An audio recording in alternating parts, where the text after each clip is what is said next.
Santo e maravilhoso Deus que habita nos altos dos céus, graças te damos, Senhor, por tudo que tem nos oferecido. Obrigado pelo oxigênio e obrigado por toda a natureza, o qual nos preparou para nos servir. Nos ajude, Senhor, a vivermos conforme o teu querer. Nos ajude a fazermos a tua vontade, para que um dia o Senhor possa nos levar para junto de ti. Guia-nos na vereda da justiça e nos dê o teu santo e bom Espírito. Essas bênçãos nós pedimos agradecidos por amor de Cristo Jesus. Amém. O tema para a nossa reflexão será o parâmetro de Deus para nossas vidas. O que Deus espera de nós? Bem, na verdade, em todos os lugares no qual nós vamos fazer algum teste, nós seremos avaliados. E a nossa avaliação terá um parâmetro. Esperarão da gente um certo comportamento, uma certa medida. E Deus espera de nós essas mesmas coisas. Bem, na verdade, que Deus quer que nós sejamos santos. É fácil ser santo? Não, não é fácil. Mas se nos esforçarmos por separar do pecado, certamente ficará bem mais fácil. Para que isso aconteça, é importante nós entendermos o que é o pecado, né? O pecado, na realidade, é uma sujeira espiritual, o qual nos separa de Deus. E o pecado, é muito importante nós termos em mente, ele não é uma coisa ruim para a nossa carne. Muito pelo contrário, ele nos dá prazer. Só que prazer que nos levarão à morte. Vou dar um exemplo. Para as pessoas que fumam, elas são muito ansiosas. Quando elas fumam, elas sentem uma sensação boa. Talvez uma sensação de prazer e de alívio. Só que o que ela não sabe é que ela está preparando o seu corpo para a sepultura. Porque o cigarro, na realidade, foi elaborado justamente para te matar. Só que ele não. Todos nós sabemos, lendo a caixinha do cigarro, que tem vários elementos ali que são venenos. Só que a sensação que ele te dá de prazer parece até que é uma coisa saudável, é uma coisa boa. Quantas pessoas deixam de comer para fumar? E o pecado em si, na realidade, ele desempenha esse mesmo papel. Ele nos dá uma sensação de prazer momentânea. Por esse motivo, é difícil a gente se apartar dele. Satanás nos oferece um prazer imediato. Ele faz com que, baseado nesse prazer, nós esqueçamos a promessa de Deus. Bem, na verdade, que Deus queria que, antes de nos apresentarmos diante dele, que nós purificássemos. Só que assim como nós não conseguimos tomar banho sem utilizar a água, nós não conseguimos também nos purificar sem a presença do Espírito Santo. Para que nós possamos nos lavar e nos tornar limpo, é necessário esforço. Assim como a pureza, a limpeza do nosso corpo, nós direcionamos ao banheiro, para que nós possamos estar diante de Deus purificado, devemos ir até a Ele. E Ele certamente nos dará o santo e bom Espírito, o qual fará a limpeza. Não é do dia para o outro, infelizmente. Quanto mais velho nós somos, dificulta mais, porque há entronizado em nossas vidas muita sequela do erro. E elas não são esquecidas do dia para a noite. A nossa mente é como se fosse um computador. Tem vários arquivos ali, de coisas positivas e coisas negativas. As coisas negativas, elas procuram nos dominar para nos destruir. As mensagens positivas, elas nos dão alegria e nos ajudam a caminharmos e olharmos para frente. Deus é maravilhoso, por esse motivo Ele envia o teu Santo Espírito e enviou profetas, enviou o próprio Jesus Cristo a fim de nos ensinar o que é correto, a fim de nos mostrar que há caminhos que para o homem parece saudável, que para o homem parece proveitoso, mas o seu fim leva à morte. E Deus não quer que você morra. Deus não quer que você morra nem fisicamente, nem espiritualmente. Há duas mortes que muitas vezes elas se juntam quando há o nosso falecimento físico. Porque muitas pessoas estão vivas fisicamente, mas estão mortas espiritualmente. Por que morta espiritualmente? Porque estão desarraigadas de Deus. A nossa vida é bem parecida com uma planta. Deus derrama a sua chuva para todos, assim como o sol também. Mas há uma chuva especial para aqueles que fazem a vontade do Senhor. Se pegarmos uma plantinha e não dermos a ela água no tempo certo, certamente ela enfraquecerá, porque ela depende dela para a sua sobrevivência. E mesmo assim somos nós. Se nos distanciarmos muito tempo da mensagem do Senhor, se não procurarmos meditar na Bíblia, se não procurarmos ouvir a voz de Deus, a nossa vida espiritual ela vai morrendo. E a partir do momento que ela começa a morrer, você começa a ter comportamentos diferentes. Você se afasta de tudo que se fala de Deus. Ou então você cria um Deus ao seu próprio prazer. Você cria um Deus inexistente na Bíblia. Você cria aquele Deus que você pode fazer todas as coisas e que ele não se importa com o que você está fazendo. O importante é você estar falando no seu nome. Hoje nós sabemos que Deus ele é muito mais um título, um ídolo, do que o próprio Deus, aquele que quer nos salvar.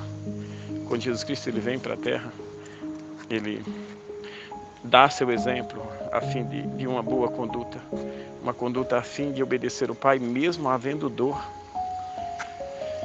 Não é da vontade de ninguém sofrer, não é da vontade de ninguém sentir dor, ser chicoteado, ser humilhado, mas só que o propósito de Jesus Cristo era trazer para mim e para você a sua mensagem, a mensagem da verdade. Muito embora antes João Batista tenha trazido a mensagem do arrependimento. Ninguém consegue agradar a Deus se não se arrepender do seu mau caminho, se não se arrepender dos erros que tem cometido. Mas para que isso aconteça, a Bíblia é uma espécie de espelho. Se nós não lermos a Bíblia, há pecados que nós cometemos que a gente não vai aceitar como pecado. As sujeiras que existem em nosso rosto, por exemplo, se nós não depararmos diante do espelho, não saberemos que o nosso rosto está sujo. Quando nos aproximamos de Cristo, Cristo mostra por intermédio do seu Santo Espírito as impurezas que nós temos. Impurezas essas que muitas vezes contaminam pessoas que estão ao nosso redor.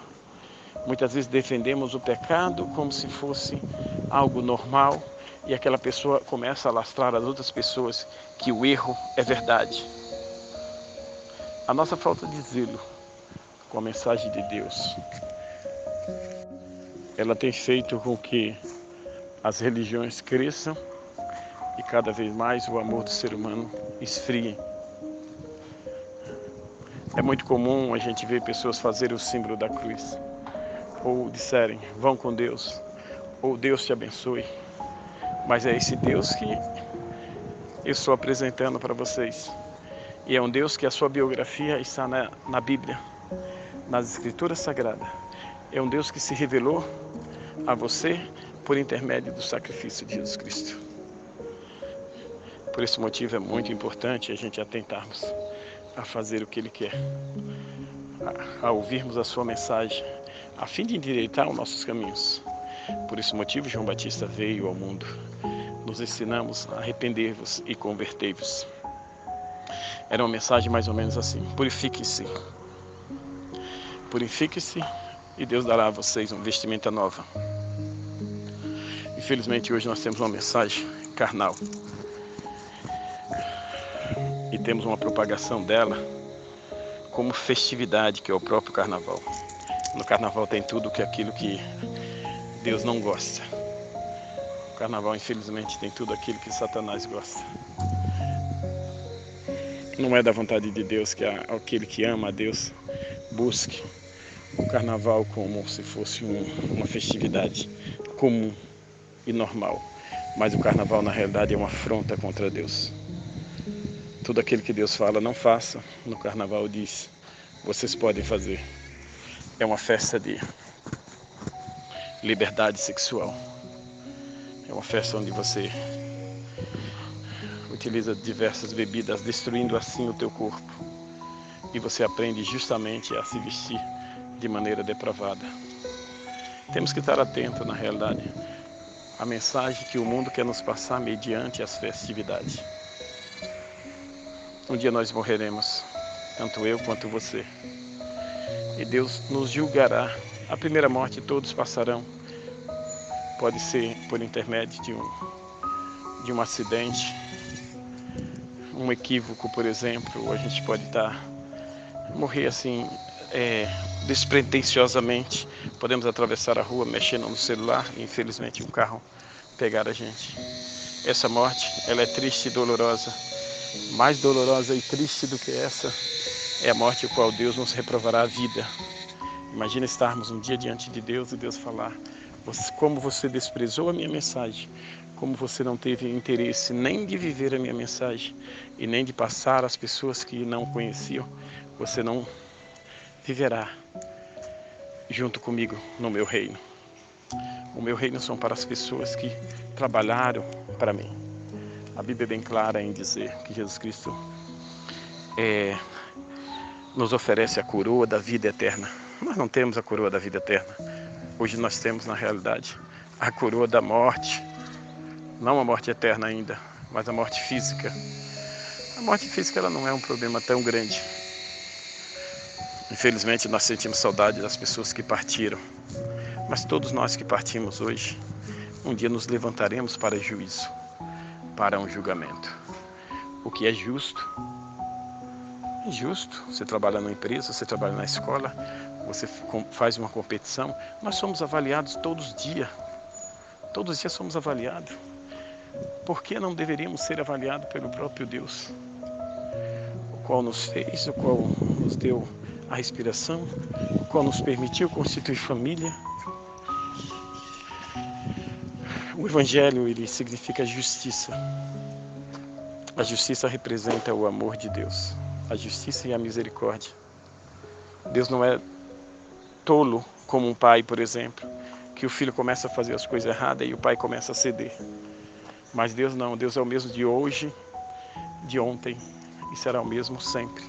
Embora a humanidade, embora as gerações elas vão mudando e vão evoluindo para o lado errado da vida, mas Deus continua o mesmo, continua aplicando os seus propósitos, porque na realidade Ele precisa te salvar, Ele precisa te orientar para te salvar.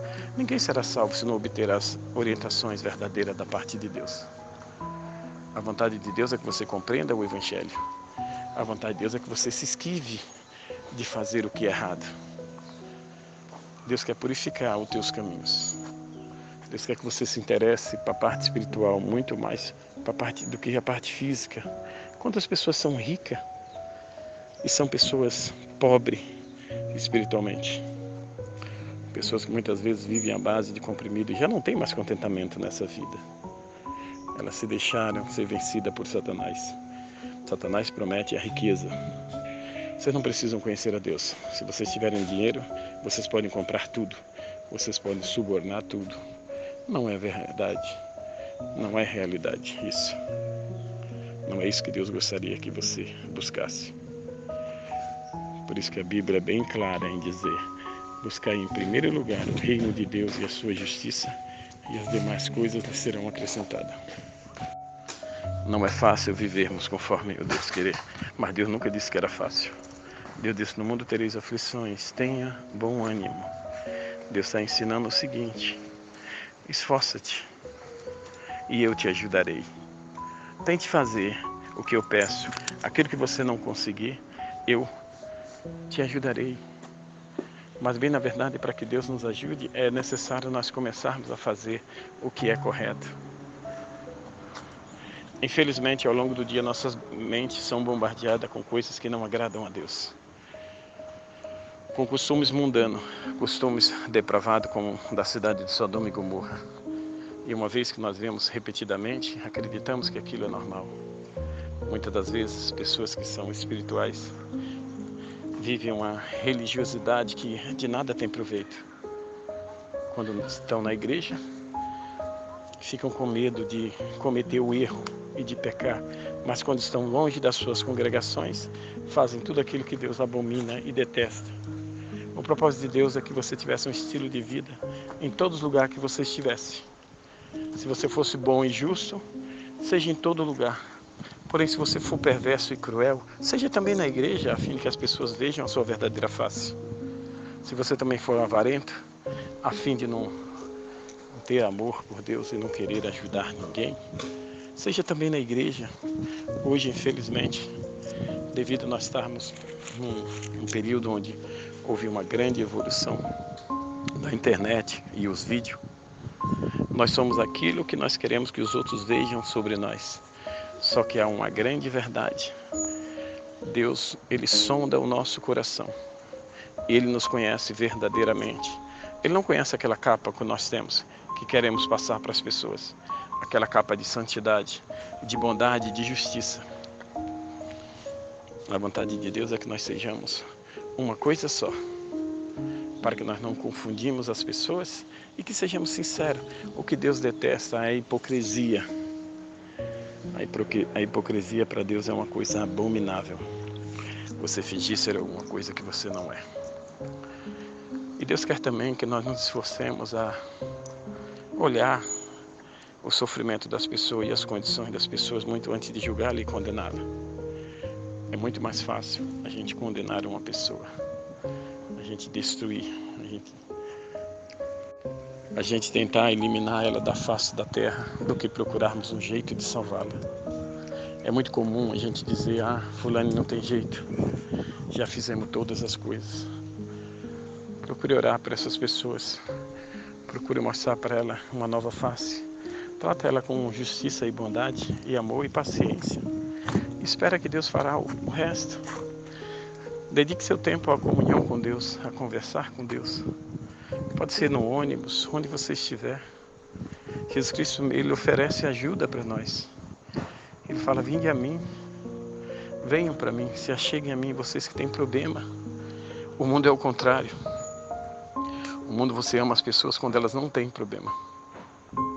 Quando elas têm problema, aí você fala, não, quando você melhorar, eu venho para cá. Ou quando você melhorar, a gente sai. Jesus é um Deus real e totalmente contrário a essas divindades pagãs, o qual nós temos um Deus apenas de enfeite. Mas Jesus nos convida a vir para Ele. Ele fala, eu sou médico, eu consigo ajudar vocês. Embora você acredite que já está no fundo do poço, eu só quero que vocês dêem atenção à minha mensagem. E a minha mensagem vai curar suas feridas, vai sarar. A minha mensagem vai te dar novamente motivação para viver. Muitas das pessoas estão apenas esperando a morte. Já perderam as esperanças em tudo. De tanta decepção que sofreram, muitas vezes das famílias, principalmente dos filhos, elas já se entregaram, já jogaram a toalha. E muitas vezes elas dizem, eu prefiro a morte do que a vida. Eu sofro tanto nessa vida, mas ainda não é o fim. Jesus ainda está vivo. O Espírito de Deus, ele tenta todo dia falar contigo por intermédio da natureza, por intermédio de pessoas que levam a mensagem do Evangelho e principalmente por intermédio da Bíblia. Mas infelizmente nos mantemos tão ocupados que a última coisa que nós pensamos é abrir a Bíblia e meditar na Bíblia. Ou então ouvir uma mensagem, mas nós ouvimos correndo. Colocamos uma mensagem rápida e a gente não medita no que aquela mensagem tentou passar para a gente. É como se fosse um remédio o qual nós tomamos ou uma injeção. Ela vai surgir efeito na vida da gente, mas não naquele período. Naquele período ela é entronizada em nosso corpo. Ao longo dos minutos e dos momentos seguintes, elas vão dar para você.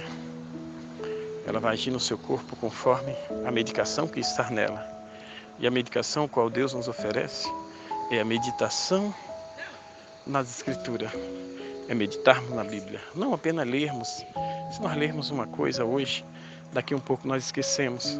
Quantas mensagens nós somos bombardeados durante a semana toda, lendo vários vídeos, que hoje é uma moda mais ou menos, se você abrir uma coisa de Deus, tem uma oraçãozinha, tem uma mãozinha, mas o fundamento do nosso crescimento é meditarmos. Meditarmos é quando a gente para e faz comparação com tudo aquilo que Deus nos fala e tudo aquilo que o mundo nos oferece. O que faz sentido? Uma alegria momentânea, uma alegria passageira, um prazer ilusório, que é o prazer do dinheiro, ou um prazer eterno, um prazer espiritual. É importante a gente meditar sobre essas coisas, para que um dia Deus possa nos levar para junto dele, e um dia estarmos com ele e vivermos toda a eternidade, sem problemas, sem lágrimas, sem sofrimento nem dor. Pense nisso. Deus abençoe e dê a todos um ótimo dia.